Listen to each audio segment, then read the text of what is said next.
Okay, so if you gotten this far, your Aeroscout has probably had some form of damage to the nose, possibly to the wing area.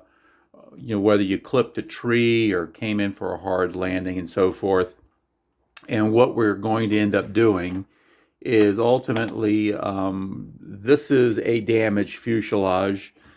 On this particular one, I actually twisted the wing and busted this whole side out.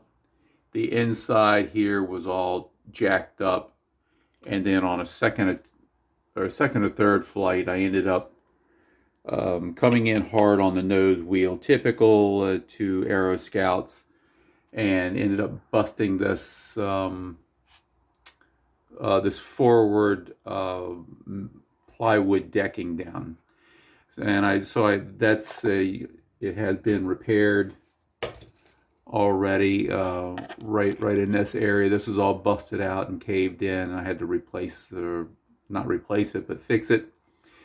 But what we're going to do now is, with the pieces that we printed on the 3D printer, and on the last video we went over all of that, and so these are the two pieces that we're going to use.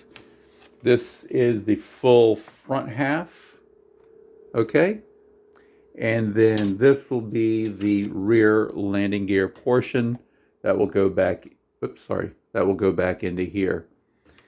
Although there are no instructions, I am going to almost assume that this is going to make a lap joint between these two pieces,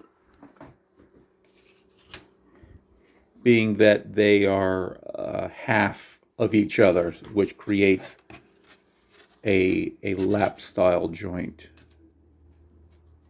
I'm trying to do this and watch the camera and it's just not working. So yeah, that'll make a lap joint right up into there, and you glue that together.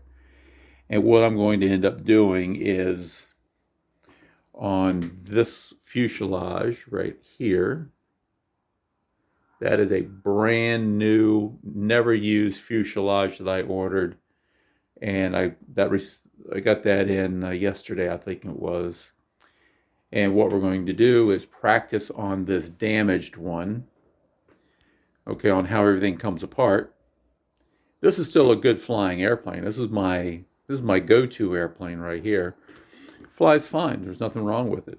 This is the one I just put the videos up just the other day about, the Mobius and all that kind of stuff. So yeah, this is the guy. But we're going to, for y'all's viewing pleasure, if you would, we're gonna swap everything out in that one. So we're going to start here. We're going to first start by taking off the front and rear landing gear. Since you bought your Aeroscout, you should already know how to do that, because, well, you had to put it together. And that was step one. I already at Liberty took the rear stabilator out, so that's already removed. I removed the battery. Okay, so I'm going to take the landing gear out, and then we'll be right back, okay? Okay, well, that literally took a minute, okay? So now we're down, resting on the bottom, the fuselage bottom. And what we're going to do now is, what appears is I probably should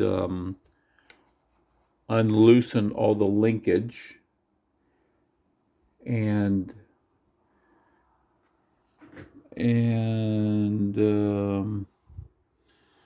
yeah, we'll undo the linkage, and then what we'll do is we'll take a razor knife, well, something like this, and right along this seam right here, we'll split this all the way down, all the way down. When we get here, I think I'm going to have to split this completely, to where we can literally open this fuselage up and pull this center plywood out. I believe that's what we're going to do. This top piece I'm not going to do anything with because there's nothing wrong with it, and I did not print the top receiver mount.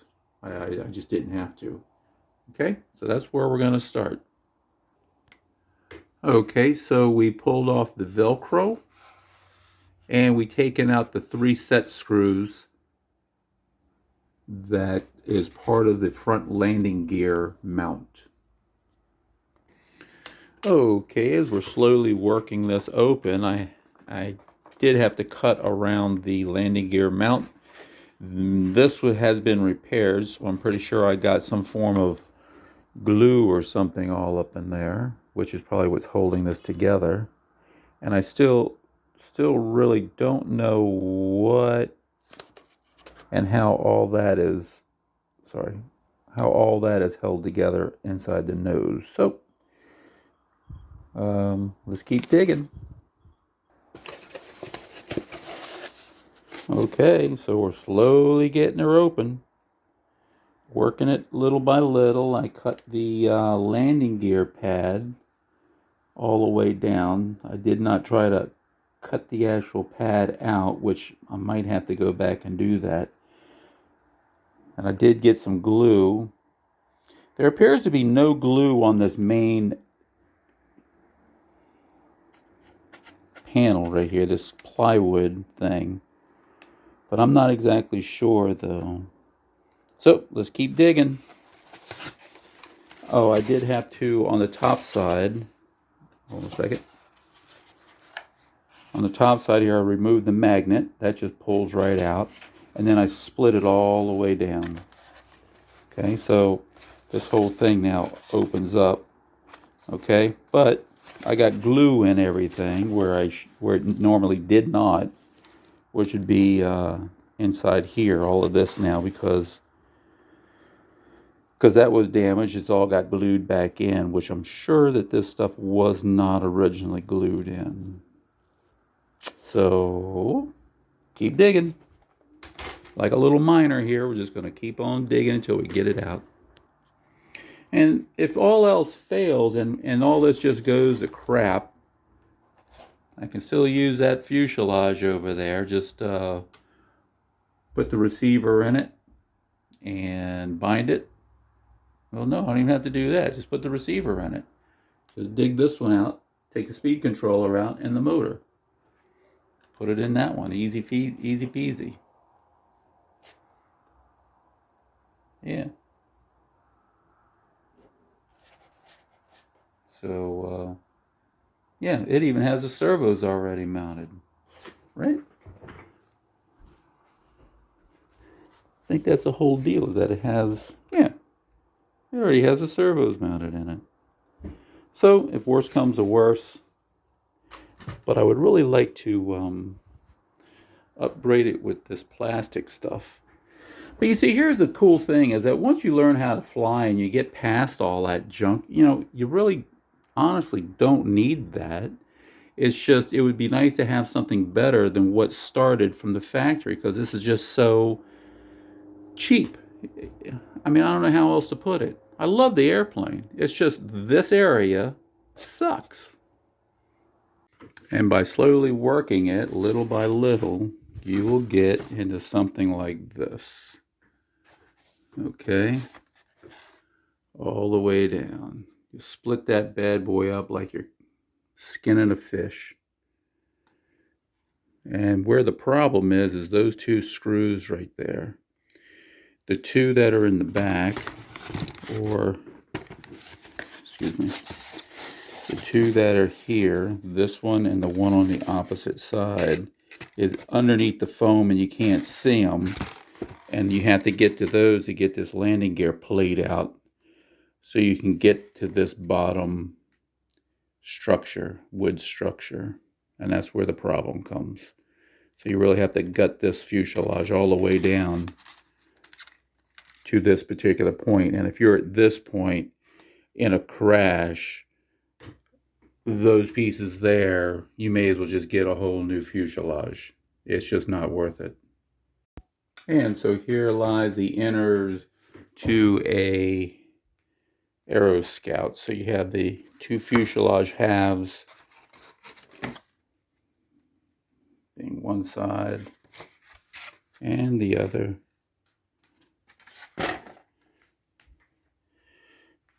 And the main tray right here.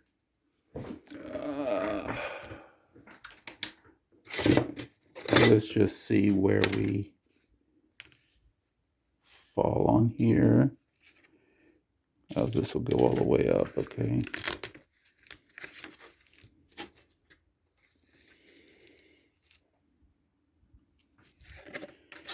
Go that way.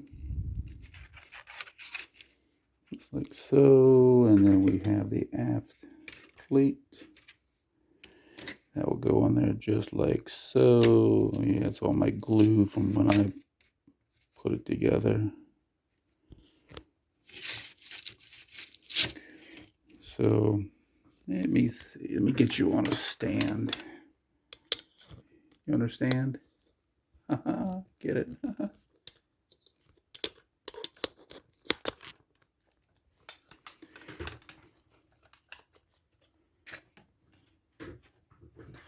Let's see. What are you looking at? There we go. So this is not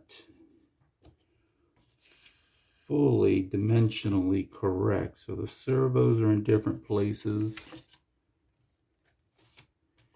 Got that glob of glue. Let me get that fixed.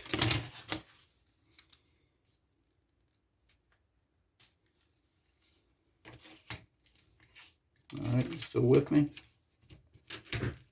Let's see if you're still, yep. Let me push you forward just a little. There we go.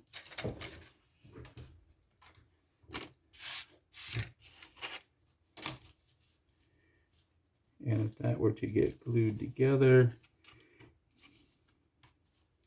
yeah, dimensionally, hold on a second.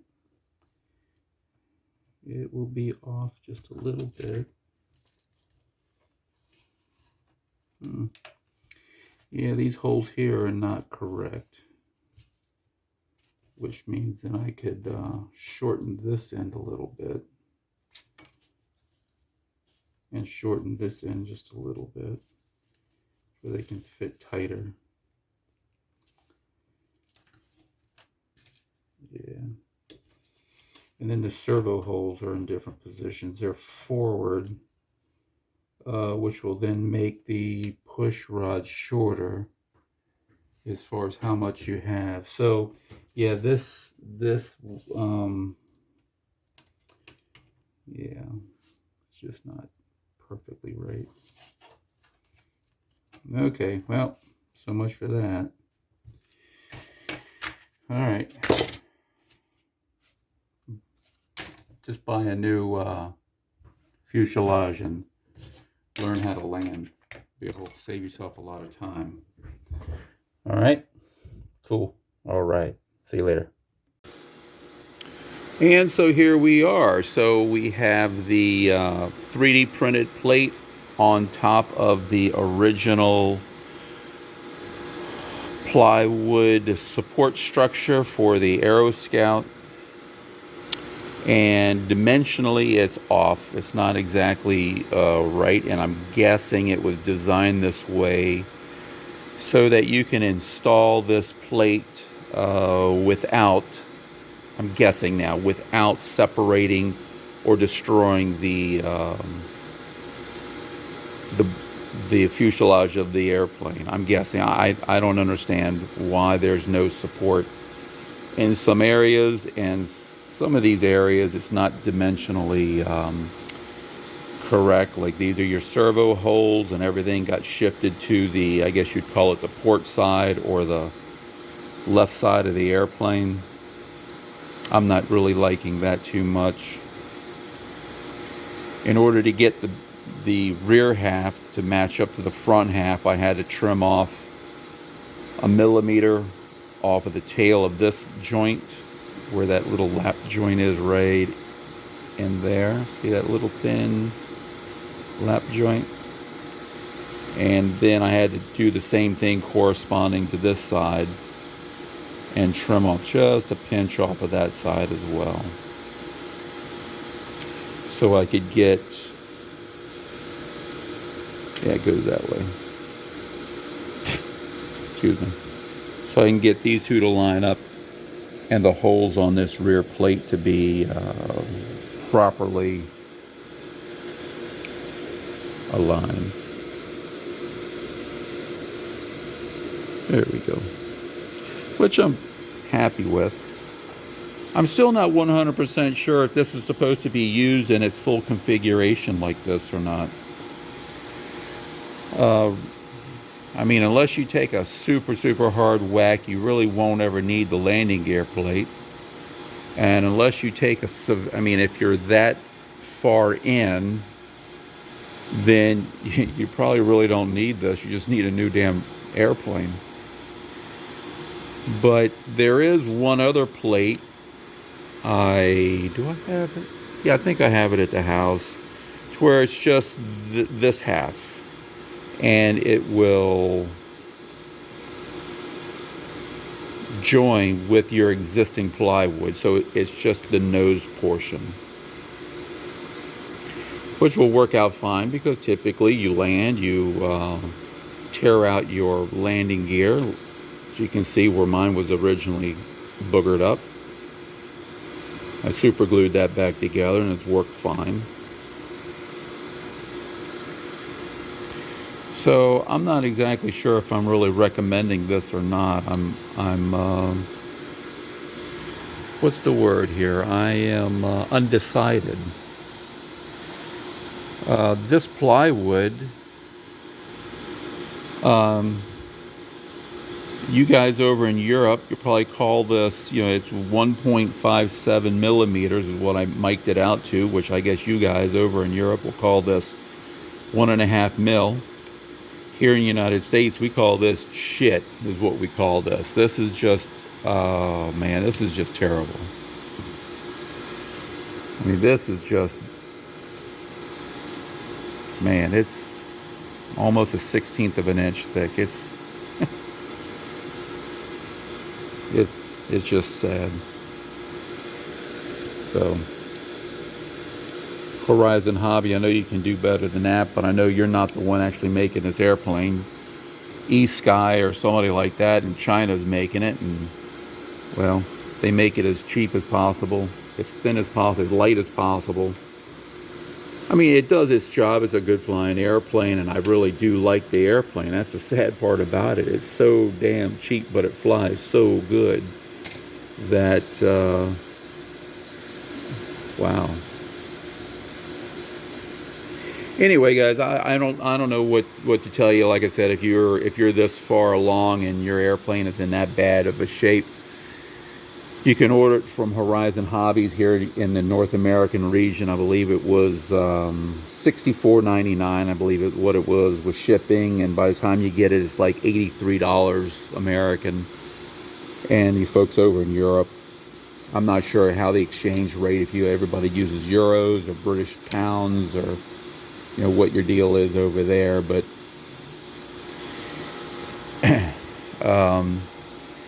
here in the United States, the ready-to-fly version of the Aeroscout is $199. If you want the ready-to-fly, it's $179. If you booger up the fuselage that bad, it's another $80. So you're like $260 in American, and that's still cheap. I mean, that is still very inexpensive for RC airplanes to have fun. And you get the Spectrum AS3X system, which is, well, I hate to say it, but it's pretty darn good. So, yeah, I'm just going to replace the fuselage, put the guts back in it. Now I just have a bunch of spare parts. And one thing I do like about the Aeroscout, it has a carbon fiber square tube all the way to the tail from this landing gear plate all the way along the tail boom. It is a square of carbon fiber tube. So there is a lot of support on the tail end of this airplane. I just wish they put a little bit more support in the front end of the airplane. That's it. Have a great day, guys. Be safe. Go fly. Go shoot rockets. Get outside. And just enjoy life, man. Life is just too damn short. Enjoy it while you got it. Talk to you guys later. Have fun. Like, subscribe, all that horse shit, and do what you got to do. Bye.